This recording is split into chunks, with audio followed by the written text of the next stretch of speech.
I didn't expect grime violin to sort of take off as much as it has. People say, oh, you know, you're a pioneer. And I was just doing what I love. I was just mixing violin with the music that I was enjoying at the time. My name's Tanya. I'm known as the grime violinist.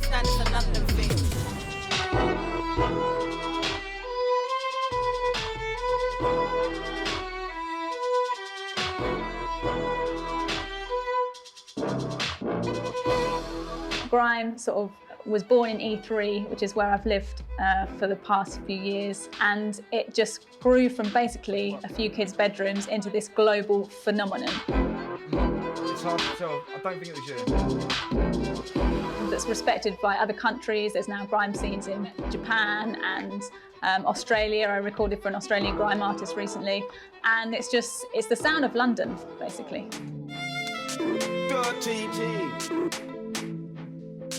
That's Marie.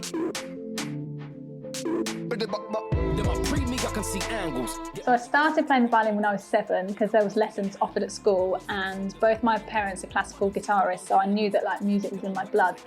Some of the first concerts I went to were of my parents playing guitar duets, and that really inspired me. And my mum took me to orchestra rehearsals as well, and I just grew up hearing music all the time. And then I did all the grades, and then I went to university to study violin performance, and all of that was classical. So I came out of university not wanting to be a violinist, if I'm honest, because I'd had so many years of being told what to play that I thought that's not really what I want to do. So having gone to a few grime gigs, like the energy of the music is just like nothing else.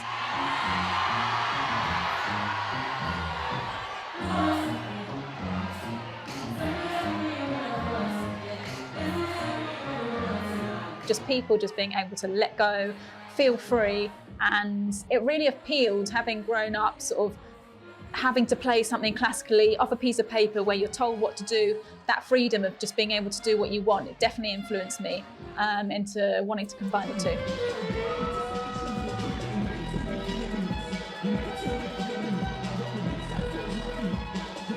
I think the first time I was invited into a studio to record some grime was by heavy trackers who were DJing at an event that I went to. It was them and Fecky and a few others performing. And I sort of just put them on my Insta story going, wow, this is amazing. And they saw that I was a violinist. And they text me saying, come and prove yourself. It was literally that like daring. And so that made me a little bit nervous. Went in, proved myself, I think, because I ended up on the track. And it just sort of spiraled from there, really. And then I got in touch with more producers and saying, hi, do you want some strings on your tracks? And then artists started to get involved, and now sort of labels ask me to record on tracks and covers. Circus. Oh, and again.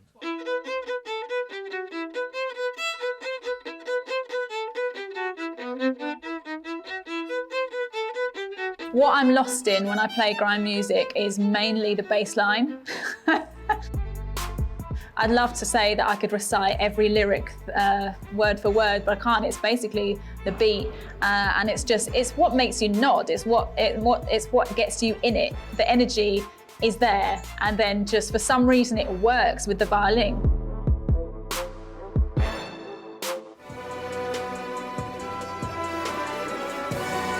There's been so many people I have enjoyed performing with. I've done music videos with people like Lethal Bizzle. I've performed live with people like MC Lioness, Lady Likes, on TV shows with Gigs and Mr. Easy. That was a bit crazy. I just got a call the week before saying, do you want to perform live on the Big Nasty show with Gigs and Mr. Easy? A lot of TV work is mime work, and that wasn't. They let me do my own thing. They didn't even want to hear what I was going to do beforehand. They just let me do it, and they turned my volume up for the live show, so I was happy with that.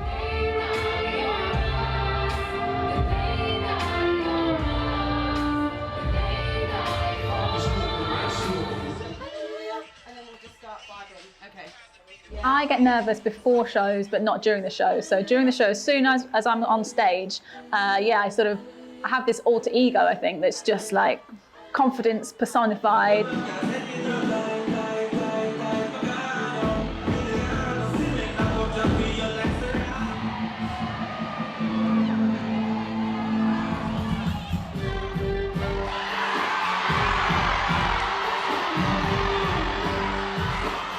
I always tell young people just to do exactly what they want to do, even if they haven't seen it before. To be honest, the fact that grime violin wasn't even a thing before I came along has probably made it easier for me.